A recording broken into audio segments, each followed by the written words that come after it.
Hello, YouTubers, friends, compatriots, bootlickers, shills, desolators, peasants, vassals, minions. I'm a useful idiot. Welcome. And today we go to Kobani, Syria, which is finally going to get some relief as everything has finally been worked out for Iraqi Kurdish fighters to go and relieve Kobani. And the reason why this has turned out to be complicated because Turkey first agreed about, let's see, today's the 29th. 9 days ago, on the 20th, Turkey agreed to allow Iraqi Kurdish fighters to go and help support Kobani. And of course, the reason is they do not have a connection, so to speak, with the PKK, which is the Kurds who operate in Turkey against the government and are considered terrorists by the Turkish government. So this way they can sidestep their own policies of not working with PKK and not necessarily working with the YPG, which is the Kurdish militias in Syria, by allowing Kurdish fighters from Iraq to go there. And Turkey has very good relations, of course, with the Kurdish region in Iraq, and is very supportive of the Kurds there.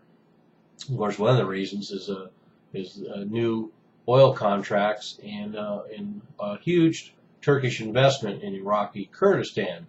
So anyway, it's kind of interesting how they work this out so that they don't have to work with Kurds that they consider terrorists. So now we have Peshmurga going from Iraq through Turkey and then going to enter Syria from there in order to support Kobani. And it's also interesting from there because we only have 160 Peshmurga going in, which is substantial reinforcements considering the Kurdish presence in Kobani right now. But more importantly, we have a lot of heavy weapons coming in with them. And once again, that's another reason why Turkey will only allow Kurds from Iraq to take weapons into Syria and into Kobani. And incidentally, these are not new weapons, apparently. These are weapons that the Kurds took from the Iraqi army themselves in northern Iraq. So a lot of these heavy weapons are going to be very welcome in Kobani indeed.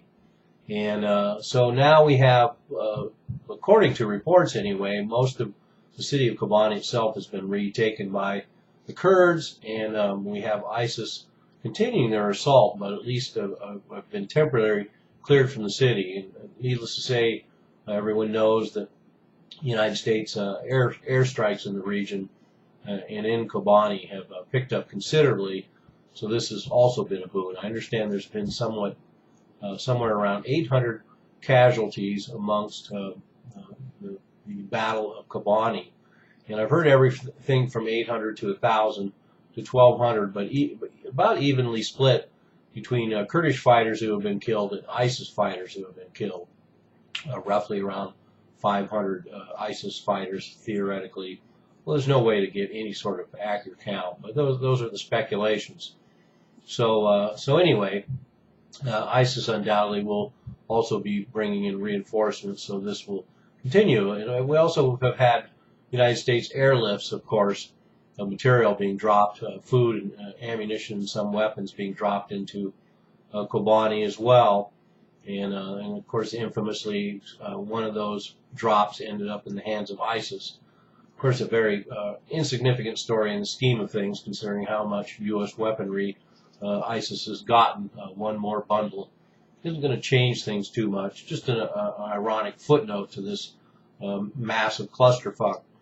So anyway, I will say one of the things that always disturbs me about a story like this is we have all the politicians working out their parts of everything, and in the meantime they're on a different time scale than people on the ground.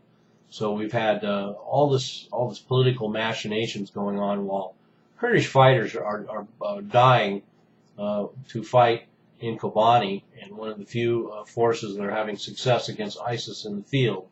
And yet the politicians continue to squander the time away, and now here it is nearly 10 days later, and even after approval, and we're finally getting some relief to Kobani. And apparently, according to these sources, the Peshmurga should be arriving in Kobani sometime today or tomorrow.